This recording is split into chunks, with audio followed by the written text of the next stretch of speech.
Arriving in France, I have a little problem with flying. Nothing serious. It's just that I burst into tears the minute the plane leaves the ground and I weep for the entire flight. It's somewhat embarrassing. Usually, the flight attendants quickly form one of those bereavement support groups that have become so popular and try to console me, assuming there's been a loss in the family. When I tell them I'm simply terrified, they shun me for the rest of the trip and I become too embarrassed even to ask for extra peanuts. As a result of this phobia, I had for years been enduring the nightmares of driving or taking a train on long trips, two forms of traveling in the United States that in terms of comfort, convenience, and safety are rivaled only by their equivalents in third world countries. Neither of these forms of transportation was an option for passing over the Atlantic. I had to fly. I spoke to my doctor and asked, begged, if he might prescribe enough tranquilizers to get me there and back. I simply could not endure a vacation that began and ended with 7 hours of nonstop weeping. At last the day arrived, half dazed from the excitement and a little Valium, I admit. I arrived with my friends at Logan Airport 2 hours in advance as instructed to begin the check-in process. As a consequence of its perpetual renovations, the airport was in chaos. Streets blocked, concrete dividers everywhere, no place to park for even a moment, and the ubiquitous police ordering everyone to move on. Mackie pulled the car over to the curb, quickly hugged Mona goodbye, and we hastily yanked our suitcases from the trunk before the scowling policeman heading our way could give him a ticket. Like refugees from a repressive dictatorship rushing for the last opportunity to freedom, we sped into the relative quiet of the terminal. We had already checked our luggage in when I realized I had left my Valium in my suitcase and, panic-stricken on the verge of tears, went frantically running after the baggage man, whom I tipped generously to pull my bag. At last, Jack, Mona, and I boarded the plane, fastened our seatbelts, and at 6:10 on the evening of July 15th, just as we had planned, lifted into the sky and headed for France. We left Boston while it was still light, flew into the evening, then through the darkness of night and into the European dawn, landing at Orly at 7 a.m. French time.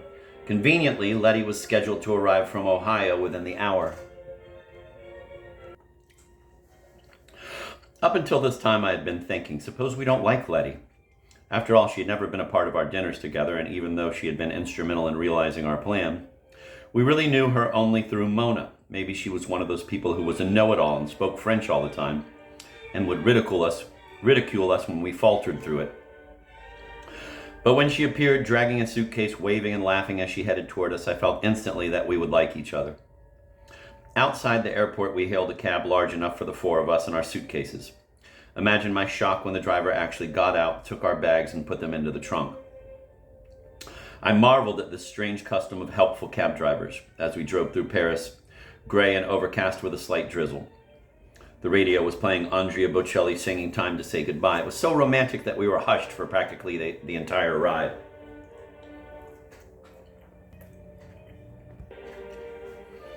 At the Gare d'Austerlitz, the driver once again helped Jack and me with the luggage while Letty and Mona, following the directions that had been sent, procured second-class tickets for us to a place called Saint-Pierre-de-Corps. A short time later, we boarded and the train pulled away from the Parisian mist and headed south. The farther we traveled from the city, the sunnier it became. Within an hour, we were passing through fields of the most golden grain and hay I had ever seen, and past endless stretches of sunflowers all in bloom, thousands upon thousands of intense yellow faces looking up at the sun. On the back roads and in small villages, we could see stone houses, dusty gray in color, with brick-tiled or slate roofs that swooped from the top right down to the foundations. The gentle rocking of the train could easily have induced us to close our eyes, but then across the aisle a child began talking excitedly and pointing to the fields. Craning our necks, we saw our first chateau in the distance, a vision of beauty and grace sitting on a far hillside like a palace in a fairy tale. It nudged a pleasure from my childhood that had long since slipped from memory. I suddenly had this strange feeling that I was about to fall in love. 2.5 hours later, the train slowed, and somewhere in the mystery of the conductor's language, we deciphered Saint-Pierre-de-Corps.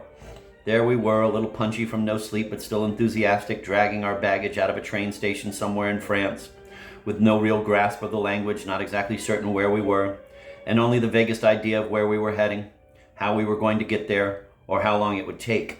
It was exhilarating.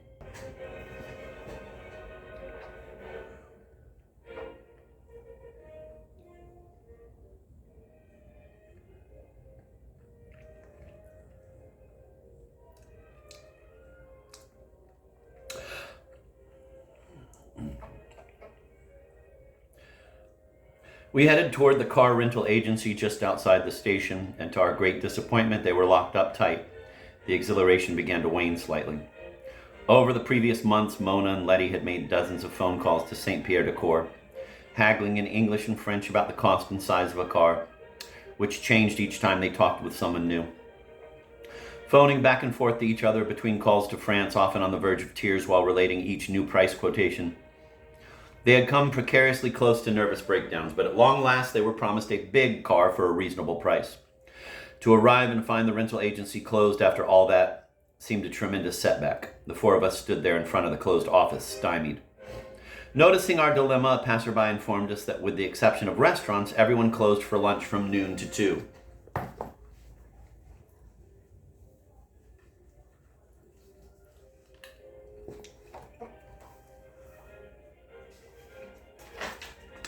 A 2-hour lunch. How civilized is that, I thought. You know, Mona said, her disappointment transforming into need for food, I'm hungry. Can we eat? A few doors down from the rental agency was a small restaurant. Inside, the hostess gestured to a convenient luggage rack, and after we had stored our suitcases, showed us to our table. Unaffected and gracious, her manner allayed our apprehensions about the car. Here we were, having a little glitch in the travel plans, and a charming stranger was being perfectly lovely to us. I had the distinct feeling France was flirting with me. I ordered a salade niçoise and a glass of white wine of the region. We relaxed into our first meal in France together. Oddly enough, after no sleep for several hours and all of the traveling from Maine to Boston to Orly to Paris to at last this place, the four of us seemed simply and genuinely happy.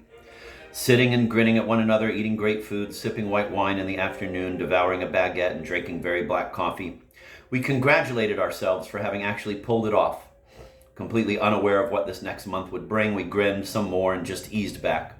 A couple smiled and nodded a bonjour as they passed our table. Across the street, we could see boxes of flowers dripping with color, beneath windows and on small balconies. Even the train station had been adorned with great cement planters filled with flowers like explosions of brilliance beneath the blue and cloudless sky. For dessert, I had a slice of freshly baked tarte aux pommes. France was definitely flirting. By 3 o'clock, the folks at the car rental were open. The manager, Bruno, began searching the computer for the agreement that had finally been settled on with Letty, and after much conversation back and forth, uttered a voila and printed out 2 copies of the contract. I handed him my credit card and began signing the papers. Smiling, he presented me with the keys.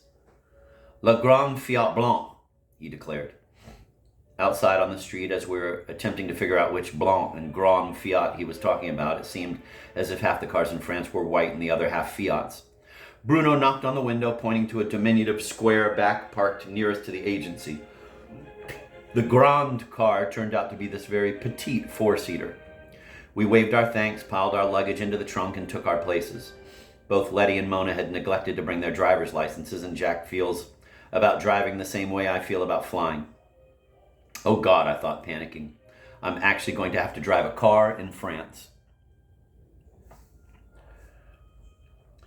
In planning for this vacation, I had made 2 resolutions. The first was that I wasn't going to cook, and the second, given the reputation of French drivers, that I definitely knew it was not driving anywhere for an entire month. I recalled this latter vow as I turned the key and pulled away from the curb.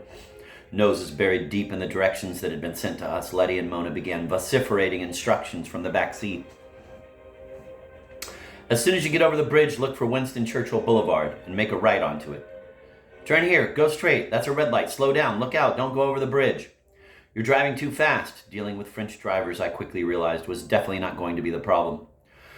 But I loved the little car. I enjoyed driving it from the moment I got behind the wheel. After I followed all the street signs and the directives from the back seat, within a half hour we saw the sign for Souvenirs and excitedly pulled into town. We were immediately stopped by 2 policemen who stood there as if waiting for us in the middle of the road. Visions of the Bastille danced through my head as I thought, this is the payoff. We're not here 10 minutes and we've already broken the law. Bonjour, monsieur, one of the officers said. Then he said something else I could not understand. There is, however, a sort of universal awareness at times like these. When someone in uniform is talking to you in a language you don't understand and carrying a gun, it's probably a pretty good idea to pull out any identification you have and present it. I opened the glove compartment, gave him the contract on the car, my driver's license and my passport. He perused it all, bowed graciously, and said, "Merci, monsieur. Bon voyage." Confused but relieved, we began driving through town, searching for the address where the instructions told us we would find the keys to our house. "What do you think that was all about?" I asked, still a trifle uneasy about the encounter. "Maybe we look like criminals." Mona thought it was funny. "No, but we probably look like Americans," Jack offered. "Well, we have been up all night," Letty suggested as an excuse. "Is this what the month is going to be like?" My question was glibly apprehensive. As our directions promised, we soon arrived in front of a stone house that sat one step up from the edge of the street. Mona jumped out of the car, stood on the step, and knocked. We saw the door open but couldn't see the woman, only her outstretched hand, as a minute later she handed Mona a bunch of keys. "That was Madame Chinot," Mona informed us. "She said to turn around and go back to the main road, make a right, go another block and make a left, then follow it till you see the house." I drove slowly, a dangerous move in France, searching the blue street signs for Rue de la Liberté.